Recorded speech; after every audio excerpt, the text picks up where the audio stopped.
My name is Andrew Scherzer. I'm the Director of Franchise Development for the Flying Biscuit Cafe. Has anybody ever heard of the Flying Biscuit Cafe? Chick-fil-A guy. So are you from the South? So just to give you a quick background on the Flying Biscuit Cafe, we were founded in 1993 by the Indigo Girls.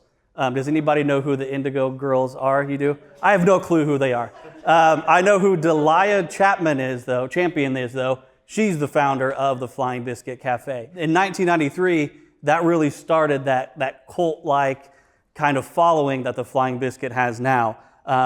We still have lines out the doors on Saturdays and Sundays still. I work for Big Game Brands. We purchased the Flying Biscuit from the Indigo Girls in 2006.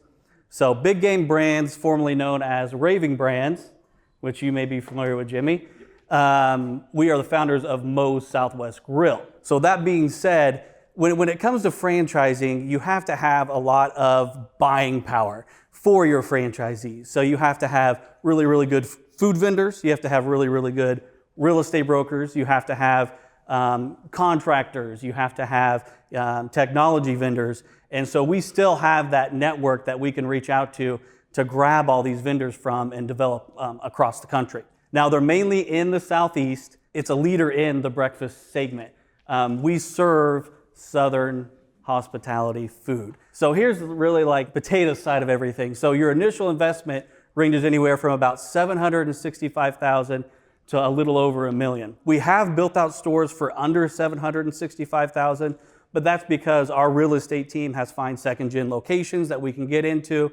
There's some used booths in there. There's some used equipment in there. We built out stores for $300,000. But on average, if you're going into an affluent area next to a Publix or a Kroger, around 3,500 square feet, you are going to be spending closer to $1 million.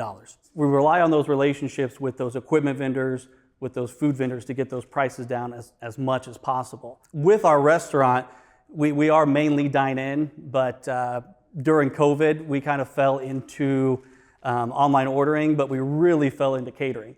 So our stores, and I can talk about these numbers because they're in the FDD, we have a corporate store that does about $3.6 million in sales.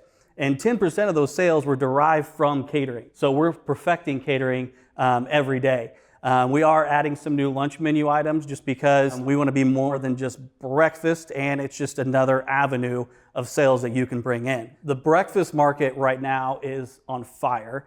How many of you guys go out to breakfast at least once a month? Okay, that's a lot of hands, and that's pretty accurate. Based on some studies, 72% of Gen Zers go out to breakfast once a month, and it's 70% millennials. So the breakfast sector is really, really covered there. I think it's mainly because we serve alcohol or beer or wine. I think that helps a little bit.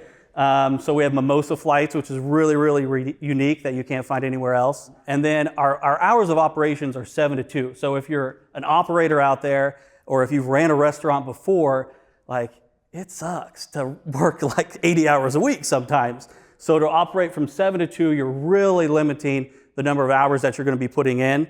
We are open on Sunday. That's our biggest day out there. It's a breakfast concept, and we feel like we're going to be like the next heavy hitter. Like, we have this race car with a huge engine. We just really need to look for, the drivers and the right crew to bring to the north. Thanks.